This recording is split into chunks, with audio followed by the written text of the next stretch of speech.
എന്താണ് quick learn എന്നുള്ളൊരു ആശയം കൊണ്ട് ഉദ്ദേശിക്കുന്നത്? നമ്മൾ ആക്ച്വലി 3 സർവീസസ് ആണ് പ്രൊവൈഡ് ചെയ്യുന്നത്.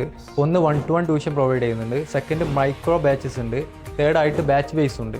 ഇതിൽ 1-to-1 ട്യൂഷനിൽ വരുന്നത് ഒരു കുട്ടിക്കൊരു ടീച്ചർ എന്ന ലെവലാണ്. ഇതിൽ ബേസിക് ആയിട്ട് നമ്മൾ ഇംഗ്ലീഷ്, അതുപോലെ ഹിന്ദി, മലയാളം, അറബിക്ക്, മാത്തമാറ്റിക്സ് ഇതിലാണ് കൂടുതൽ പ്രിഫർ ചെയ്യുന്നത്.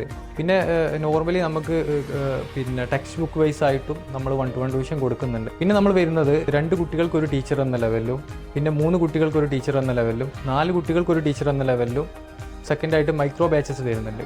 തേർഡ് സർവീസായിട്ട് വരുന്നത് ബാച്ച് വൈസ് ആണ്. അതിൽ 10 കുട്ടികൾക്കൊരു ടീച്ചറായിട്ടാണ് നമ്മൾ പ്രൊവൈഡ് ചെയ്യുന്നത്. റാസിയോ ബി കൺസൾട്ടിൽ നിന്ന് ബിസിനസ് ബ്ലൂ പ്രിന്റ് ഉണ്ടാക്കിയ ശേഷം എന്തെല്ലാം മാറ്റങ്ങളാണ് നിങ്ങളുടെ ബിസിനസ്സിൽ ഉണ്ടായിട്ടുള്ളത്? നമ്മൾ ആക്ച്വലി ബിസിനസ് ബ്ലൂ പ്രിന്റ് കിട്ടുന്ന ഒരു ടൈം, അതിൻ്റെ മുമ്പുള്ള ഒരു ടൈമിൽ നമ്മൾ ആക്ച്വലി ഞാനെന്നും ഓഫീസിൽ വരേണ്ട ഒരു സിറ്റുവേഷൻ ഉണ്ടായിരുന്നു. ഞാൻ എല്ലാം പറഞ്ഞു കൊടുക്കണം, എന്ത് ഡൗട്ട്സ് ഉണ്ടെങ്കിലും ക്ലിയർ ചെയ്യണം, അവരുടെ ഡ്യൂട്ടീസ് ഒന്നും അസൈൻ ചെയ്ത് കൊടുക്കണം. പക്ഷേ ബ്ലൂ പ്രിന്റ് വന്നതിന് ശേഷം ആക്ച്വലി ഞാൻ ഓഫീസിൽ വരാതെ തന്നെ ഓഫീസർ റൺ ചെയ്യാൻ തുടങ്ങി. കാരണം എന്താണെന്ന് വെച്ചാൽ എല്ലാവരുടെ ഡ്യൂട്ടീസും ഓൾറെഡി അസൈൻഡ് ആണ്. ഒരാൾ വന്നിട്ടില്ലെങ്കിലും അവരുടെ ഡ്യൂട്ടീസ് ആർക്കാണ് അസൈൻ ചെയ്യുന്നത്, എല്ലാ കാര്യങ്ങളും ഓൾറെഡി പ്രിപ്പയർഡ് ആണ്.